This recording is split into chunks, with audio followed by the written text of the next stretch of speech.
So the following year, the renewal increase was only about 5%, and they were able to keep benefits stable and even use some of the predictability to offer a small wellness incentive. And the next renewal increased only 6%, allowing them to focus on supporting their team instead of having to cut costs elsewhere. And the CFO said it was the first time they felt they could plan the next year without panic. The renewal is based on actuarial smoothing, not panic repricing. What matters most is not the size of the claims, it's the quality of the structure you built before the claims arrived.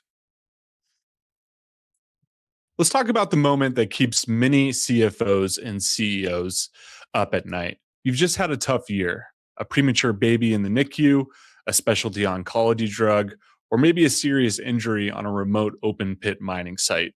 The claims were large, the stress was real.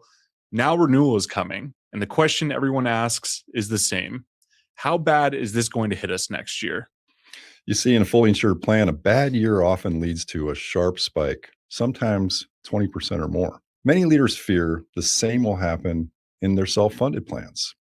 So today, we're going to show you, in plain language, what the renewals really look like after a storm year. You'll see the clear difference between fully insured plans, those sharp spikes, and properly structured self funded plans with aggregate caps and those captive layers that result in modest, smooth increases. We'll also give you practical tips so you can walk into your next renewal conversation with complete confidence. Welcome back to the Blueprints for Better Benefits. I'm your host, Rodney Mattos Jr. And as always, I'm joined by my dad, Rodney Sr. And in this episode, we break down the complexities of employee benefits into practical, real-world strategies that help business leaders make smarter decisions. And our goal today is rather simple. The goal is to help employers move beyond confusion, gain clarity, take control of their healthcare strategy, and build a stronger future for their business and their people. Yeah, I remember last episode we talked about GLP-1s, specialty drugs, and how to manage the cost explosion without cutting benefits. But today's going to be a little bit different. Today we build on that foundation by looking at what happens after a big claims year. See, many leaders survive the large claims, but then dread the renewal that follows them. They worry one bad year will destroy their budget or force them back into a fully insured plan, even worse. So, Triforta, we serve as your Sherpa guide, helping you see the renewal after a volatile year doesn't have to be devastating when your plan is built with all the right layers. We'll use modeled examples to show the difference between fully insured plans and self-funded plans with aggregate caps and captive layers to create that modest, smooth increases. So if you're a CFO or a CEO who just gone through a tough claims year and you're bracing for renewal, this episode is for you. And I think that's where a lot of employers feel trapped. They've just spent months dealing with a difficult situation, supporting an employee or their family through something incredibly serious. And almost immediately, the focus shifts to renewal. Conversations become, how bad is this going to be? And should we expect double-digit increases? Did one claim just blow up our entire healthcare budget? And for many business owners, it almost feels inevitable that one bad year means they're going to pay for it for years to come. So let's start there. What's the biggest misconception employers have about renewal after a difficult claims year? Yeah, well, the myth is that one large claim year will automatically cause a huge renewal increase no matter what kind of plan you have. And that's simply not true. Many leaders assume the insurance company will punish them the next year and there's nothing they can do about it. But in simple terms, they think a bad claims year means a big bill the following year. And that fear is very common.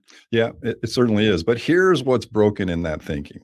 In a fully insured plan, the carrier often passes the pain directly to you, the employer, through a sharp renewal spike. But in a properly structured self-funded plan that includes an aggregate cap and captive layers, the protection you built in advance, it does its job. The increase the next year is usually modest and based on actuarial smoothing, not panic repricing. Yeah, so the goal isn't to pretend bad claims don't matter. The goal is to make sure one difficult year doesn't completely derail your long-term healthcare strategy. And that's the real difference between simply buying insurance and intentionally designing a health plan. A bad claims year doesn't have to become a bad renewal year. When your plan is built with the right financial protections, volatility can be managed instead of simply passed on to your business. So, where do most companies go wrong after a volatile claims year? Because I imagine the reaction is pretty understandable. Leadership has gone through months of uncertainty. They've seen unusual high claims, and they're preparing budgets for the following year. And when that renewal notice arrives, the assumption is almost automatic. Here it comes. This is going to be painful, and there's nothing we could do about it, is what they typically say. So, do employers sometimes put themselves in a weaker negotiating position simply because they've already convinced themselves the outcome is inevitable? Yeah, that's absolutely correct. The biggest mistake is assuming the renewal will be painful no matter what, and just accepting whatever number comes in.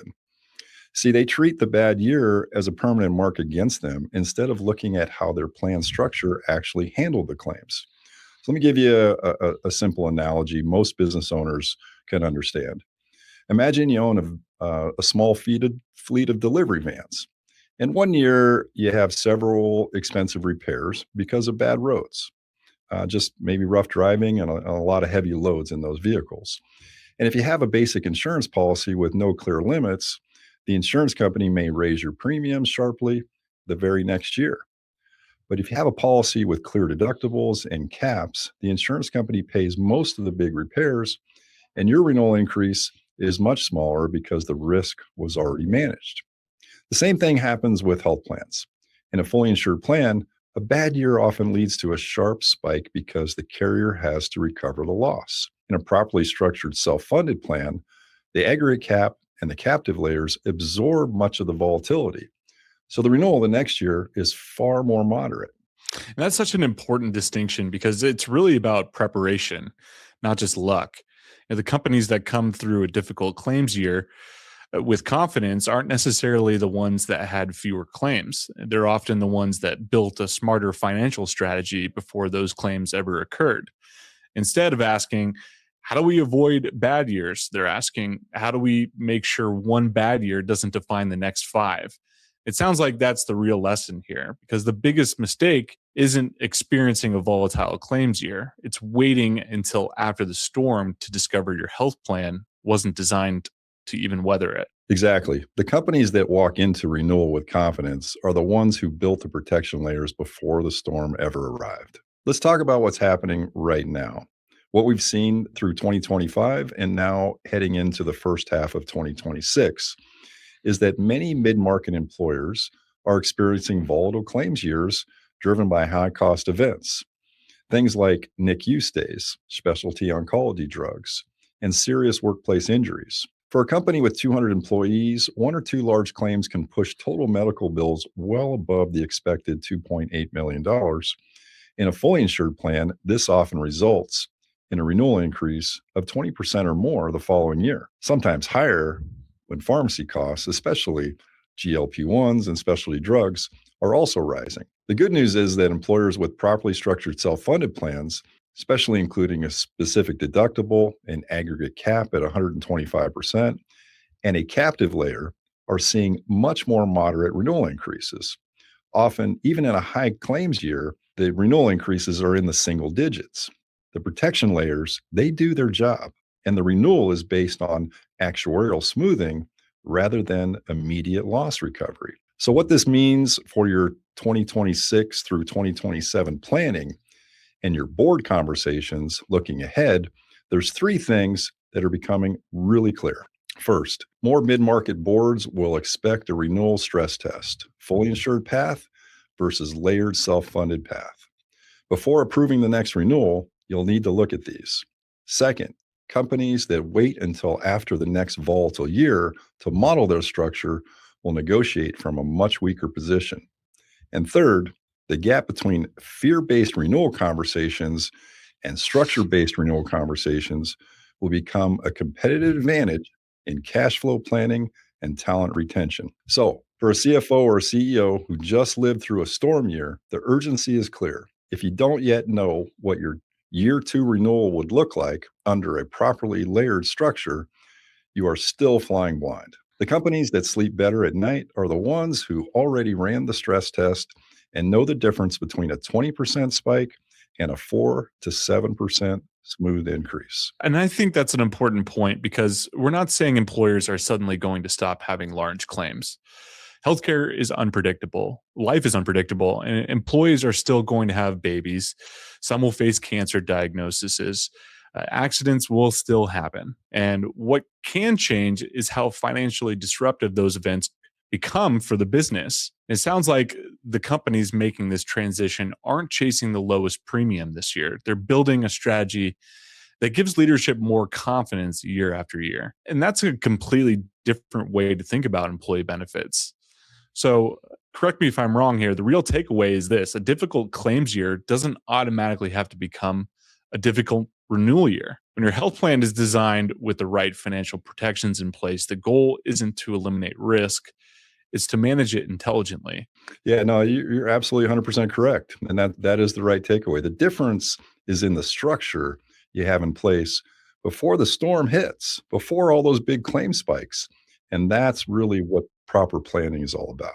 So, how does renewal volatility affect hiring and keeping good people? It creates unnecessary stress for one. When a bad claims year leads to a big renewal increase, you have less money available for wages and other benefits. And so, in tight labor markets like Nevada, heavy civil construction, open pit mining, and metal fabrication, those companies are already competing hard for skilled workers. See a sudden jump in healthcare costs, they can force you to cut elsewhere or pass more costs to employees, and that hurts retention. So, but in a properly structured self-funded plan with those captive layers smooths that volatility, you can keep benefits stable and even use any surplus to strengthen your total compensation package. That turns benefits from a volatile expense into a reliable tool for keeping good people. Let's talk about the truth that many leaders haven't heard yet. You see, a bad claims year does not have to mean a bad renewal year. With the right structure, you can survive the storm and come out with a modest, predictable renewal. I think that's the biggest mindset shift. Too many employers believe one bad year will define the next several years, but the right plan isn't built for the years when everything goes right. It's built for the year when everything goes wrong. And that's the difference between reacting to risk and preparing for it. Some people say, fear assumes the worst will compound, but structure here, it turns the worst into a managed event. Yeah, no, it couldn't have said it better if I said it myself. But you see, when you have the three layers of renewal protection in place, the conversation with the board changes.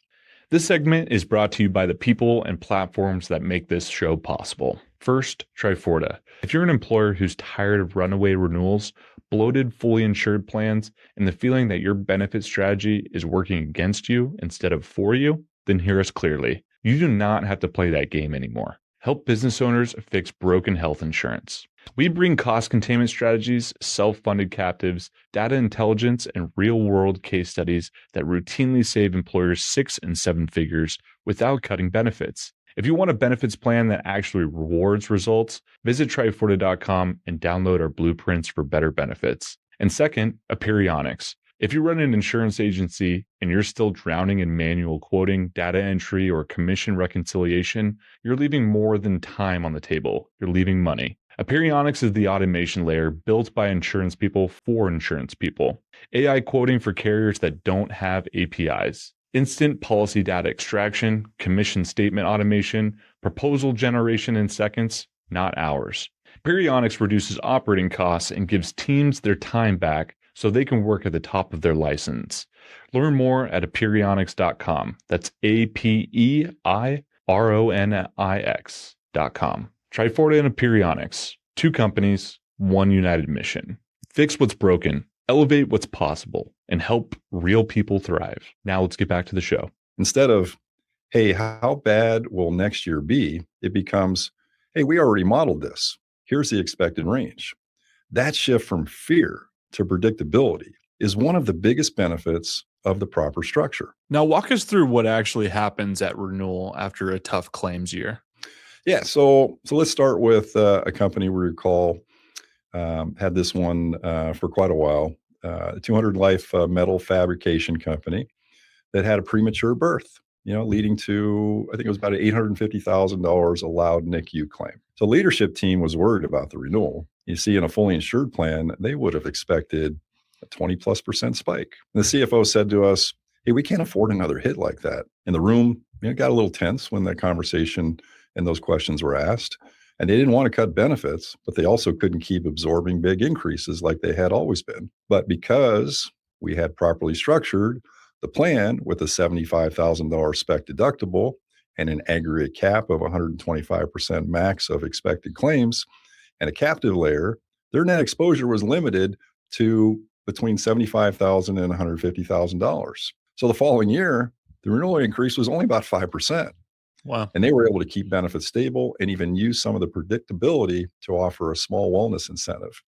And the CFO said it was the first time they felt they could plan the next year without panic. Then there's another case. This was, I think, about 160 life, heavy civil construction firm that had 3 large unrelated claims totaling somewhere north of $4.4 million in 1 year. And under a fully insured plan, that renewal would have been, wow, super painful, probably 30+%. The owner and the HR team, they felt powerless. But with their self-funded structure and aggregate cap, that capped it at the 125%, which was $3.5 million.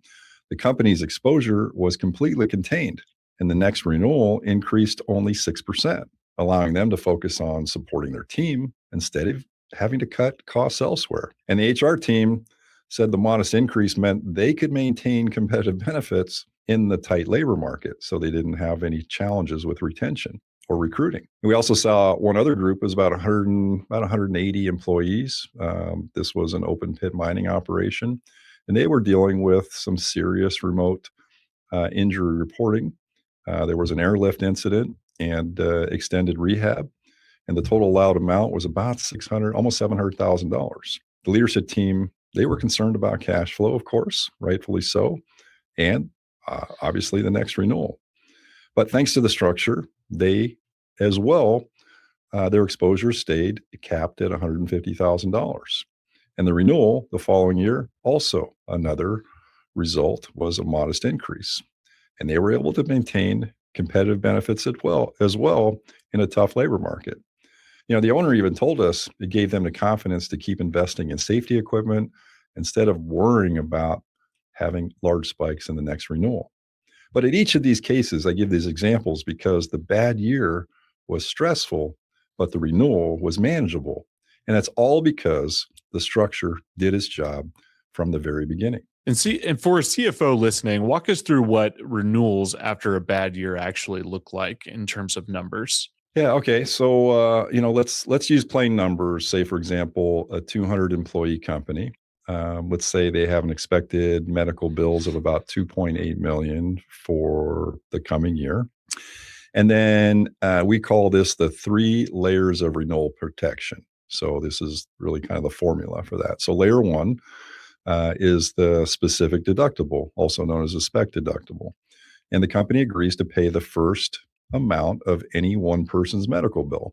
A lot of times when we move employers from fully insured to self-funded, the first year is setting that spec deductible very conservatively, usually around $75,000, maybe in some cases $100,000. After several years, you might, bump that up a little bit because you got some surplus, but we always start conservatively. So that's layer 1, setting the spec deductible. Then layer 2 is your aggregate cap. And this is the protection in place so the company's total medical bills for the entire year never exceed a maximum amount. Usually it's set up you take the expected times 1.25. So it's usually 25% more than the max expected. And in this case, it would be $3.5 million.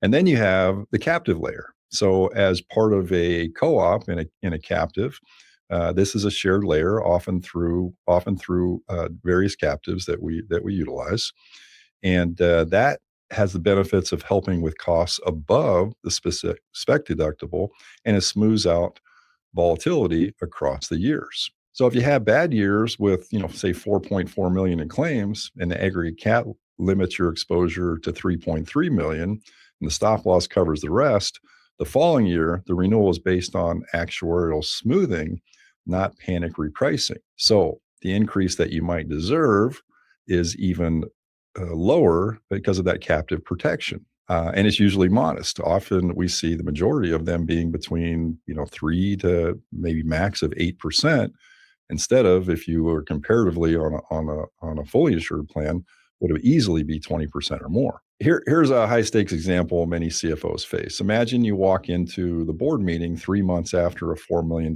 claims year, and the board asks, hey, how do we know next year's renewal won't destroy our cash flow? The companies that struggle in that moment are the ones who never modeled the difference between a fully insured spike and a layered self-funded result. The companies that handle it cleanly are the ones who can open a one-page stress test built on the 3 layers of renewal protection and say, well, here's the expected range under our current structure, which is easy to demonstrate once it's layered properly. So before a structured plan, many companies simply hoped nothing bad would happen.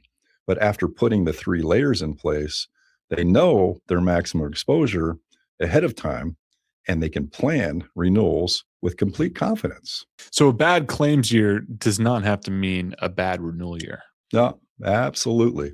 So you see, the structure turns volatility into predictability. What concerns do CFOs raise about renewal after a bad year? Well, I mean, I think the most common is cash flow. So, they ask, what if we have to pay a large amount up front before reimbursement comes in? And we simply address this with monthly funding that smooths cash flow and clear timelines for reimbursement. Another frequent worry is, will the captive kick us out after a bad year? What's qualification, for being expelled from the captive? You see, captives are built for volatility. They pool risks across members, and they smooth experience over time. So one tough year rarely leads to expulsion. And then CFOs also ask about fiduciary liability. The question often comes up, am I personally at risk if something goes wrong? You see, when the plan documents are aligned and stop loss is properly matched and decisions are well documented, fiduciary responsibility is actually strengthened because you're acting with data and structure instead of guesswork. Those are exactly the questions I'd expect a CFO to ask. They're not looking for more risk. They're looking for fewer surprises.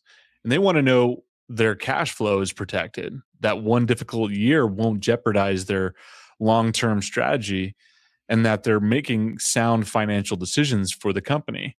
And ultimately, I think every one of those questions leads back to the same concern. And that is what happens when renewal comes, because that's the moment every leadership team is simply preparing for. Yeah, no, you're absolutely right. That's a big one, especially in a fully insured plan. A bad year often leads to a 20 to 30% increase. We've even seen increases 50+%. I think there was one increase that one broker had shared with us. It was over 100% increase. But you see, in a properly structured self-funded plan with those 3 layers of renewal protection, the increase is much more moderate, often nearly every time in the single digits, because protection layers have already done their job. So next, I want to talk real quickly about the biggest pitfalls and the misalignment between the plan document and stop loss contract, and not modeling the aggregate cap before a volatile year. So there's some practical next steps that we recommend that every employer do. And we do this with all of our clients. So the key is to review your current spec deductible and aggregate caps against the 3 layers of renewal protection. Really, you should be asking for a stress test model showing what your renewal would look like after a bad claims year, both on a fully insured path and a properly layered self-funded path. So ideally, if you'd like to schedule a discovery call to compare your current structure against a properly layered model, visit triforta.com and mention after the storm.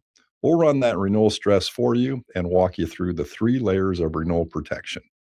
When that storm hits, what matters most is not the size of the claims. It's the quality of the structure you built before the claims arrived. Yeah, most definitely. A properly structured self-funded plan with those 3 layers of renewal protection turns fear into predictability. You know your maximum exposure, you know how cash flow will be handled, and you know the renewal the following year will be based on structure, not panic.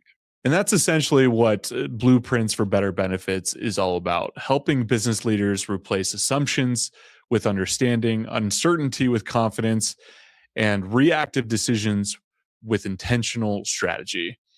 Because self-funding, like we say always on this podcast, isn't the finish line. It's the foundation for building a smarter, more resilient health benefits program. And if today's conversation gave you a new perspective, go ahead and share it with your CFO, CEO, HR, or general counsel, or anyone responsible for protecting your organization's financial future. And visit us at triforta.com to stress test your current health plan and discover how it would perform through a challenging claims year. Until next time, keep building with purpose, keep leading with confidence. I'm your host, Rodney Mattos Jr., and thanks for climbing with us. We'll see you on the next episode of Blueprints for Better Benefits. Excellent. Thanks, everyone.